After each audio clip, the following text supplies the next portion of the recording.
Bismillahirrahmanirrahim. Assalamualaikum warahmatullahi wabarakatuh. Alhamdulillah, alhamdulillahilladzi bini'matihi tatimmus salihat wa bifadlihi tatanazzalu khairati wal barakat, amma ba'du. Alhamdulillah, segala puji tertuju hanya milik Allah Subhanahu wa ta'ala, yang dimana telah memberikan berbagai macam kenikmatan kepada kita semua. InsyaAllah kenikmatan demi kenikmatan yang telah Allah berikan dapat kita gunakan untuk semakin mendekatkan diri kita kepada Allah Subhanahu wa ta'ala. Salawat beriring salam tanda cinta, rindu, mahabbah, keimanan kepada Rasul Muhammad sallallahu alaihi wasallam. Dan kita berharap kepada Allah Subhanahu wa ta'ala, kita berharap semoga kita semua kelak di akhirat dikumpulkan bersama dengan Nabi Muhammad di surganya Allah Subhanahu wa ta'ala. Amin ya rabbal alamin. Kaum muslimin dan muslimat yang dimuliakan dan dirahmati Allah Subhanahu wa ta'ala, hakikatnya dalam kehidupan ini berbagai macam kenikmatan yang telah Allah berikan kepada kita semua, yang dimana kenikmatan demi kenikmatan yang telah Allah berikan begitu sangat-sangat luar biasa. Banyaknya tak mampu terhitung, tak mampu terbilang, luasnya tak bertepi.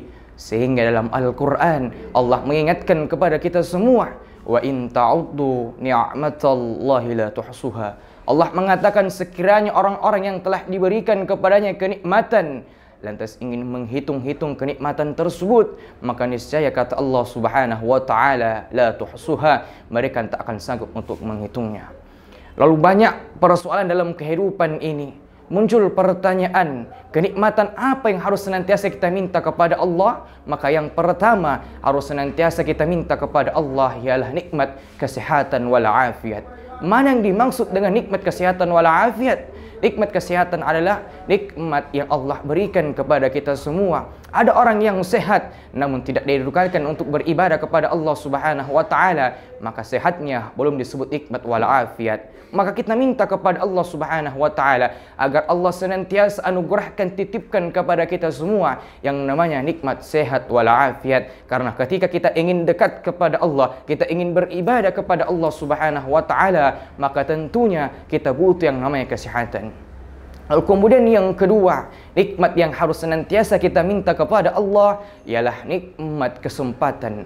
Nikmat kesempatan apa yang dimaksud dalam hal ini? Ialah kesempatan untuk senantiasa bisa beribadah, bertakarrub, mendekatkan diri kita kepada Allah Subhanahu wa ta'ala. Karena ada orang yang sehat, ada orang yang kuat fisiknya, kuat jasmaninya, namun dia tidak dekat kepada Allah Subhanahu wa ta'ala karena sibuk, tidak sempat untuk mendekatkan dirinya kepada Allah Subhanahu wa ta'ala. Lalu kemudian yang terakhir, yang ketiga, yang harus senantiasa kita minta kepada Allah ialah nikmat hidayah, petunjuk dari Allah Subhanahu wa ta'ala. Bila tadi Allah telah berikan kita nikmat sehat wal afiat, tadinya Allah berikan kita nikmat kesempatan, namun bila tidak Allah berikan kita petunjuk hidayah, tidak akan juga kita bisa dekat kepada Allah Subhanahu wa ta'ala. Hadirin kaum muslimin dan muslimat dimanapun berada, maka pentingnya nikmat hidayah ini. Karena dalam setiap solat 17 kali dalam sehari kita minta kepada Allah, ihdinas siratal mustaqim, ya Allah tunjukilah kami jalan yang lurus.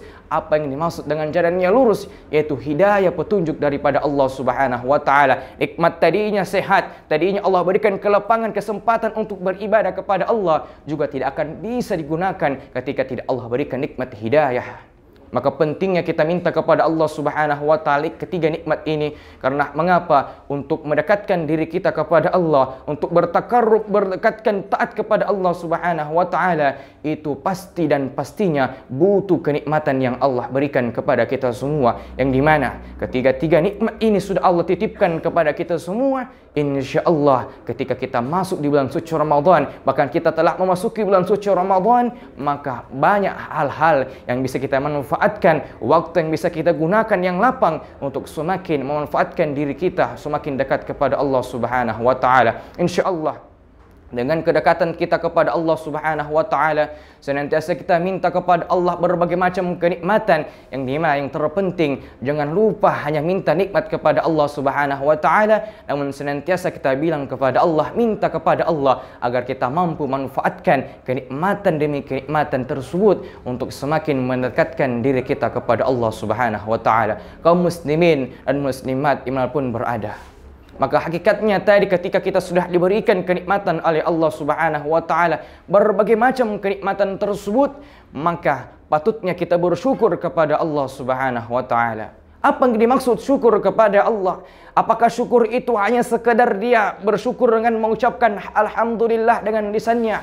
Apakah bersyukur dengan mengucapkan sesuatu pujian kepada Allah, namun itu dimaksud dengan syukur? Tidak sampai di situ saja. Bagaimana syukurnya? Dia bersyukur kepada Allah, apa-apa yang sudah dia miliki digunakan untuk semakin dekat kepada Allah Subhanahu wa taala. Harta yang telah Allah titipkan, nikmat kesehatan yang telah Allah berikan, segala sesuatu yang telah Allah berikan kepadanya, dia gunakan untuk semakin mendekatkan dirinya kepada Allah Subhanahu wa taala. Insyaallah kita termasuk orang-orang yang senantiasa memanfaatkan kenikmatan yang Allah berikan untuk semakin mendekatkan diri kita kepada Allah Subhanahu wa taala. Maka yang terakhir, bahwa sesungguhnya dalam kehidupan ini banyak di antara kita yang baru mau bersyukur kepada Allah, yang baru mau mengingat Allah Subhanahu wa taala ketika sudah nikmat tersebut dicabut oleh Allah Subhanahu wa taala. Maka sebelum penyesalan berakhir, sebelum penyesalan kita tidak mau bersyukur kepada Allah, maka segala apapun yang Allah berikan pada saat ini